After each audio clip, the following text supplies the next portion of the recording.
Intuitive Thoughts for March 16th, 2025. I had a lot of dreams last night, and they kind of tied into the night before. And for some reason, I'm just going to say this first because I'm not really sure why yet. Rhodonite, the gemstone rhodonite, keeps coming up in my dreams. And but last night it wasn't just rhodonite, it was pink rhodonite with black in it. So it was, we call it black rhodonite, but it was pink rhodonite with lots of black in it.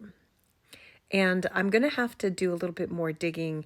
I know what it means on a therapeutic side, but I don't think that it means that in this case. So we're going to have to play with that one. I might come back with that. But last night I had a dream, the kind you guys like, where it's something relevant to bigger things in the country. The E-Man was in my dream, like literally in my dream. And part of that scenario was that myself and a bunch of other people that I know were visiting a very expensive house. And I kind of think that we were there. Now, there's a weird, my dad's actually been to his house. My dad used to install solar equipment and was involved in a project that installed solar at his house. So I think that that was why it was in the context of me being there. But in this dream, he had to return home because he had been neglecting his properties, and the house that I was in, it didn't seem like it was really big and fancy at first, but there were 7 pools and 10 gardens, and the 10 gardens were being completely overgrown because they were being neglected. And the 7 pools were falling apart and misfunctioning because he had cut back the expenditures on this property. And apparently he had more than one property, but in this property in particular, he had cut back all of the funding so much so that the pools were no longer functioning properly. And some were overflowing, some were empty. The cement was cracking. And I had asked, well, what about the safety of these pools? Like, is it even safe to be in them? And the staff was telling me I wouldn't go in them. I wouldn't trust that. They're not even professionals that are taking care of them anymore. I wouldn't trust that they're safe. And it was the same thing with the gardens, that the gardens were completely overgrown and they were filled with ticks and bugs and snakes, and they were just not being maintained. And it wasn't safe to go in his gardens any longer either. And I think we all know what that kind of means. I'm starting to wonder just how much of his actual business ventures are safe.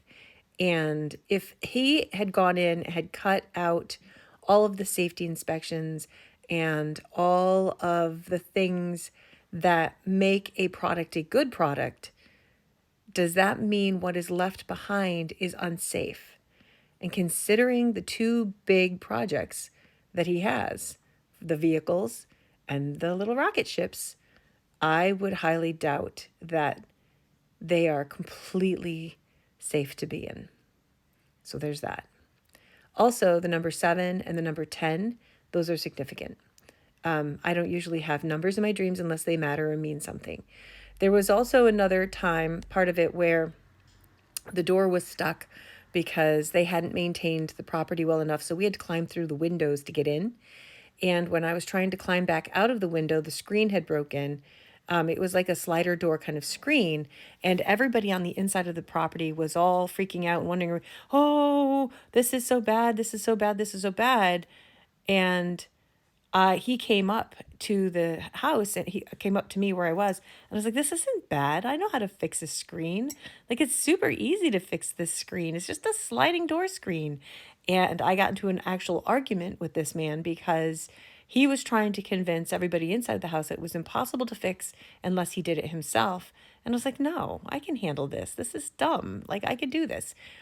And I was able to fix the screen by just, pushing it up on top and then making the little the roller ball on the bottom lift up and get it back on track. And he, as soon as I got through the door, he broke it again so that he could fix it and take credit for fixing it. So I have a feeling that that is another thing that we know is going on. There was another part of the dream. This actually may be part for me because I've been more careful with my diet.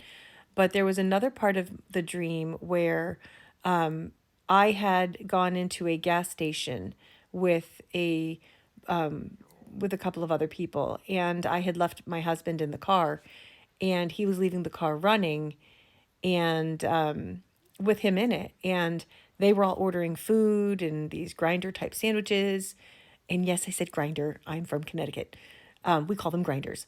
But we were waiting on these grinder type sandwiches, and I'd asked him if he wanted one, and he was angry because things were taking too long.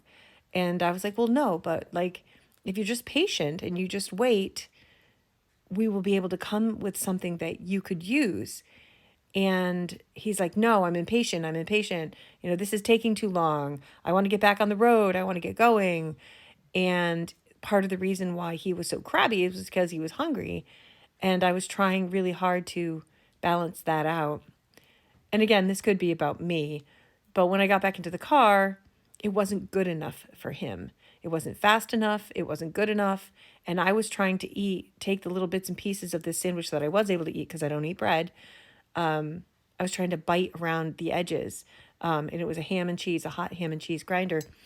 And the thing I got from that is that we need to be patient, and we need to wait for what it is that we need that's going to not just satisfy us, but is going to be good for us. But there's too many people out there that are impatient and are not, they're not even going to be happy once we finally get to that point where the food is ready and I bring it to you to satisfy you, to make you feel whole again. It's not going to be enough. And you're going to turn your back on it and say, that wasn't enough. That wasn't fast enough. You need to be careful with that. And I do think that there's going to be a lot of people out there that are going to react this way. You guys said that you like the longer videos, so here we go, 7 minutes. I'm going to just do this one last one. There is also something to do with something poisonous. The poisonous snakes were a thing, the ticks, which is a poison. But there was also another element in the same dream that the reason why we were going and trying to buy something healthy in this gas station type place was because our alternative was to eat something poisonous that wasn't good for us. And we were trying to weigh, do we eat this now and take the chance of getting very sick or even worse? Or do we wait until we find something better? And going into a gas station to look for food was not an ideal opportunity. We weren't really thinking, like we were saying in the car, we were like, that's not really a good idea. Like, gas station food's not always reliable. I don't know if this is a good idea, but it's better than the poison alternative we have. We need to get something. And when we got into the gas station, we were pleasantly surprised to find that they actually made full-on cooked deli sandwiches there. But it was taking the chance on the gas station. So I'm suspecting that there is going to be a less than desirable thing that shows up, and we need to take a chance on that. And we need to be patient. So let me know your thoughts. I want to know what you think. So many details that I've left out that are actually very vivid, and I'll come up with this part 2 if I can, kind of put them together. But 7, 10, be patient, gas station type thing. Yeah, go with it.